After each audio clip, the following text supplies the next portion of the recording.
안녕하세요. 나무아카데미입니다. 이번 시간에는 언어 예절과 화법의 다양성 지문 함께 보도록 하겠습니다. 네, 여러분 대화를 할 때도 대화의 방법이 있습니다. 오늘은 그것에 대해서 자세하게 보도록 할 건데요. 여기 보시면 제시된 지문은 라디오 방송의 담화의 내용이 나와 있습니다. 먼저 화자가 자신을 소개하고 있습니다. 안녕하세요, 청취자 여러분. 오늘 주제는 대화를 잘하려면 어떻게 해야 할까입니다. 라고 서두에 오늘 이야기할 주제를 제시하고 있음을 확인할 수 있습니다. 이 주제와 관련해서 여러분이 보낸 사연을 살펴보고 이야기를 해보고자 합니다. 라고 이야기를 하고 있는데요. 네, 이것은 바로 라디오 매체의 특성이 잘 드러나는 부분이라고 할 수 있습니다. 먼저 오늘의 주제는 대화이기 때문에 대화가 무엇인지부터 개념을 정의해주고 있네요. 한번 볼게요. 대화란 무엇이냐면 바로 두 사람 이상이 모여서 말로써 서로의 생각과 느낌을 주고받는 의사소통 방법입니다. 라고 이렇게 개념을 정의해주고 있었습니다.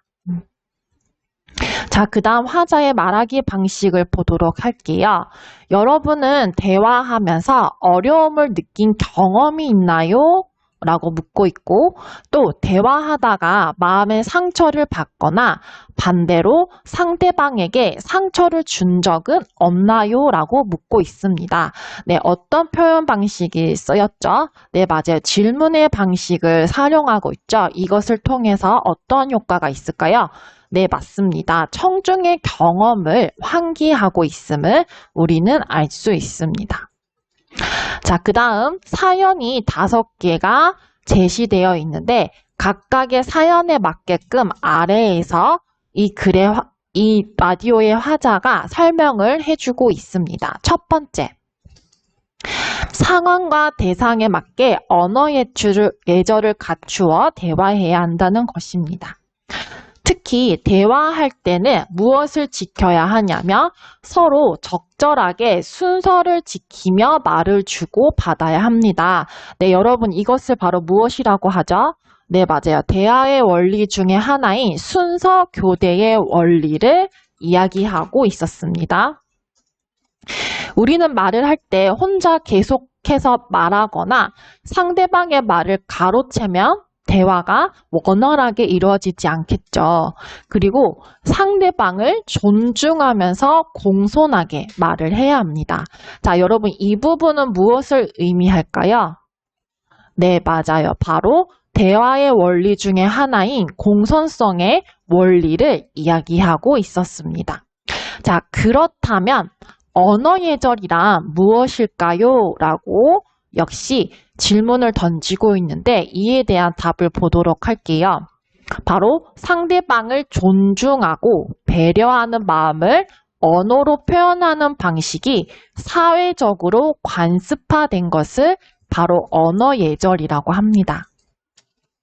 이러한 언어 예절을 갖추어 대화하려면 여러분들이 어떠한 것을 고려해야 되냐면 바로 말하는 이와 듣는 이 사이의 관계 그리고 대화 상황 등을 우리는 고려해야 함을 잘 기억해 주시기 바랍니다. 자, 그 다음 각각의 사연에 맞게 한번 자세하게 살펴보도록 하겠습니다. 먼저 상황을 보도록 할게요. 사과하는 상황인데 재영이가 자신이 잘못했음에도 무엇이라고 하냐면 근데 나도 사정이 있었어. 갑자기 중요한 약속이 생겼거든 하고 바로 변명을 하고 있죠. 그리고 부르퉁한 표정을 짓고 있습니다. 이는 적절하지 않은 비언어적 표현이죠. 그리고 여기 한번 보도록 할게요. 조장인 네가 모임 전에 한 번 더 연락해 줬으면 좋았을 텐데 네, 여러분 자신이 잘못해놓고 뻔뻔하게 상대방의 탓으로 돌리고 있습니다. 어쨌든 미안. 네, 여러분 미안 앞에 어쨌든을 왜 붙이는 것일까요? 바로 이를 통해서 억지로 사과하는 듯한 인상을 주고 있습니다. 네, 이를 보고 우리 강연자가 무엇이라고 하냐면 사과는 어떻게 해야 되는지 이야기해 주고 있습니다. 첫째, 잘못을 구체적으로 밝히고 미안하다는 표현을 분명하게 해야 합니다. 그래야 자신이 잘못을 명확하게 알고 있다는 것을 나타낼 수 있기 때문입니다. 그리고 앞으로는 같은 잘못을 반복하지 않겠다는 말까지 한다면 상대방에게 더 사과의 마음을 잘 전달할 수 있겠죠. 그리고 두 번째, 아까 그 사연의 친구처럼 변명을 늘어놓거나 상대방을 탓하지 말아야 합니다. 변명을 늘어놓거나 잘못의 원인이 상대방에게 있다고 탓하는 말을 하게 되면 자신의 잘못을 회피하려 한다는 인상을 상대방에게 줄 수가 있습니다. 그리고 세 번째, 아까 우리 그 사연에서 친구가 부르퉁한 표정을 지었었죠? 네, 바로 준언어적, 비언어적 표현에 유의해야 합니다. 대화에서 여러분, 말의 내용 못지않게 중요한 것이 바로 말의 속도, 어조, 목소리의 크기 등과 같은 준언어적 표현과 그리고 표정, 몸짓, 시선 등과 같은 비언어적 표현이 굉장히 중요한 요소입니다. 자, 그 다음은 바로 부탁과 관련된 명찬이의 사연입니다. 우리 명찬이가 대뜸 연호에게 연호야, 오늘 나 대신 교실 청소 좀 해줘 라고 어떠한 이유도 밝히지 않고 그저 부탁만 하고 있네요. 그리고 또 무엇이라고 하냐면 그냥 좀 바빠서 그래, 째째하게 굴지 말고 좀 해줘 라고 이유를 구체적으로 밝히고 있지 않습니다. 자, 부탁은 어떻게 해야 될까요? 네, 맞아요. 첫째, 상대방의 상황을 살펴야 합니다.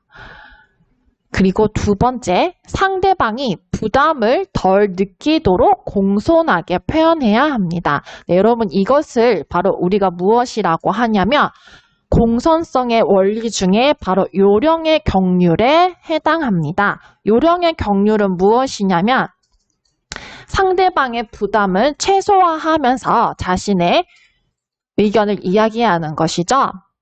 그리고 세 번째, 부탁하는 까닭을 말해야 합니다. 네, 왜냐하면 이런 이유를 밝히지 않고 아까 사연에 있는 친구처럼 무턱대고 부탁하게 되면 상대방은 부탁하는 상황을 이해하기가 어렵기 때문입니다.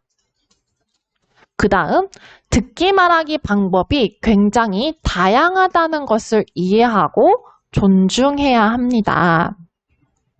네, 여기 여러 가지 사연이 나와 있는데 첫 번째, 연세가 많으신 분과 대화할 때에 소통이 잘 안 된다라고 어려움을 이야기하고 있는데요.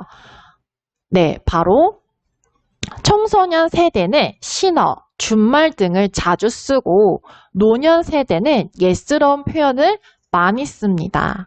따라서 자신과 다른 세대에 속한 사람과 대화할 때는 상대방이 이해할 수 있도록 배려하며 이야기해야 함을 유의해 주시기 바랍니다.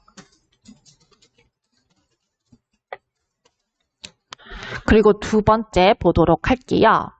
저는 고향 사투리가 편한데 서울로 전학을 가면 서울말만 써야 하는 것은 아닌지 걱정이에요 라고 지역에 따른 언어 차이를 이야기하고 있는데요.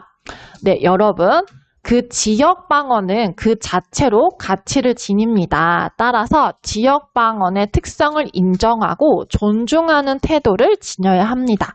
다만 이런 지역 방언을 사용하는 사람들도 공적인 대화를 할 때에는 의사소통을 원활하게 하기 위해서 표준어를 사용하는 것을 추천드립니다. 그리고 세 번째 보도록 할까요? 최근에 친구에게 서운한 일이 있었대요. 친구에게 배고프지 않아? 여기 떡볶이 엄청 맛있대 라고 이야기를 했는데 친구는 그렇구나 하고 말았다고 합니다. 네, 여러분 이 친구가 이렇게 이야기한 이유는 무엇일까요? 네, 맞아요. 자기가 배가 고프니까 떡볶이를 같이 먹자는 말을 하고 싶었는데 이것을 우회적으로 표현했더니 그 상대방이 알아듣지 못하고 그냥 넘긴 것입니다. 네, 여러분 여기서 무엇을 알 수 있냐면 바로 개인적 성향에 따른 차이를 인정하고 존중해야 함을 알 수 있습니다. 위에서처럼 자기 생각을 말할 때 직접적으로 말하는 사람도 있고 우회적으로 말하는 사람도 있습니다. 이는 개인적인 특성일 뿐이지 어느 것이 더 낫다고 말할 수는 없는데요. 그러니 여러분들도 상대방이 어떠한 개인적 성향을 가지고 있는지 정확하게 파악한 후에 대화를 해주시기 바랍니다. 자, 그 다음 마지막 보도록 하겠습니다. 지금까지라는 담화 표지를 사용하고 있네요.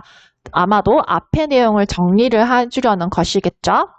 지금까지 대화를 잘하려면 어떻게 해야 할까라는 주제로 이야기해 보았습니다.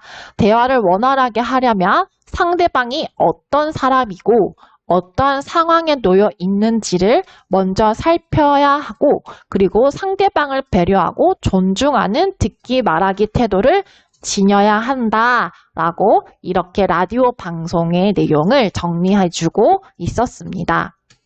네, 여러분들 내용 잘 이해되셨나요? 네, 이렇게 문제 파일을 보시면 최다 빈출 유형에 따라서 다양한 문제들을 분류해 놓았습니다. 네, 꼭 함께 풀어보시기 바랍니다. 이 모든 자료는 나무 아카데미에서 이용하실 수 있습니다.